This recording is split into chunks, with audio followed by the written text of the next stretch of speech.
कि रशिया अगर खुलकर सामने आया तो यही तो टर्की की चाल है।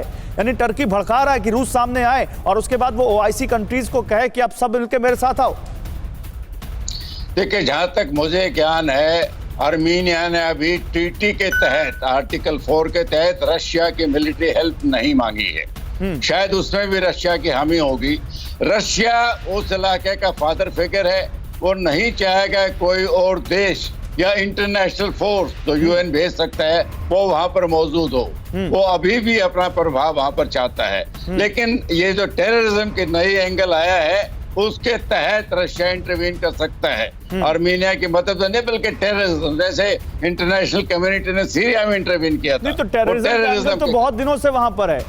पीके सहगल साहब, टेररिस्ट तो सीरिया से, लीबिया से वहां टर्की भेज ही रहा है, पैसे देकर भेज रहा है। उनको 3 महीने के लिए डॉलर्स दिए गए हैं, हजारों डॉलर्स उसके पे भेजा गया है।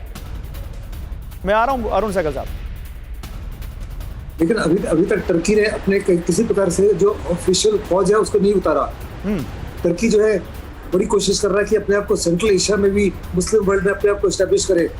वो सऊदी अरेबिया और ईरान की इन्फ्लुएंस को कम करना चाहता है और मुस्लिम वर्ल्ड में अपने आप को खड़ा करना चाहता है as the soul voice of Muslim world. लेकिन उसको बहुत बड़ा झटका लगेगा रशिया से। रशिया ने साफ तौर पे कह दिया किसी प्रकार से जो ये रशिया का स्फीयर ऑफ इन्फ्लुएंस है उसके अंदर किसी प्रकार की दखलंदाजी टर्की से एक्सेप्ट नहीं करेगा। बड़ी क्लियर वार्निंग है, और अगर टर्की इस वार्निंग को एक्सेप्ट नहीं करता तो कुछ भी हो सकता है। नहीं तो वही तो सवाल है, कुछ भी हो सकता है, लेकिन वो कुछ भी क्या हो सकता है? डिनी साहब, कुछ भी क्या हो सकता है? रशिया वार्निंग पर वार्निंग दे रहा है। एर्दोगान से फोन पर बात कर ली पुतिन ने, उसके बावजूद टर्की मानने को तैयार नहीं है। तो अब वो मैं आ रहा हूँ सहगल साहब, आता हूँ। डिनी साहब, वो कुछ भी क्या हो सकता है? देखिए, अभी तो ऑलरेडी लड़ाई स्टार्ट हो चुकी है। अभी सिर्फ और जब रशिया का खुद का एक बेस वहां आर्मेनिया में है, और लेकिन ये बहुत ही सेंसिटिव मामला इस तरह से, क्योंकि रशिया का अजरबैजान के साथ भी रिश्ता है। ऐसी बात नहीं है कि रशिया का अजरबैजान के साथ रिश्ता नहीं है। तो एक फुल स्केल रशियन पार्टिसिपेशन बहुत मुश्किल होगा रशिया के लिए।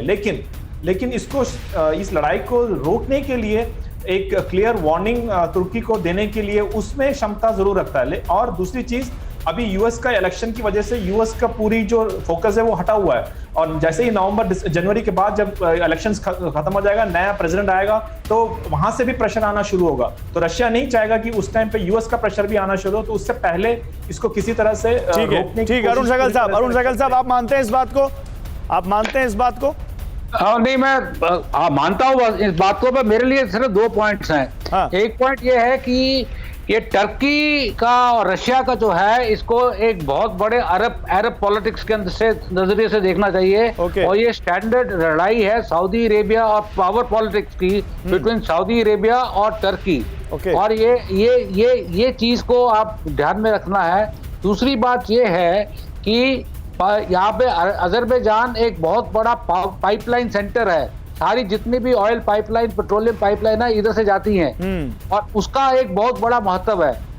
और वो कंस्ट्रेनिंग फैक्टर है, वो ऐसा फैक्टर है जिसको रशिया को ध्यान में रखना पड़ेगा।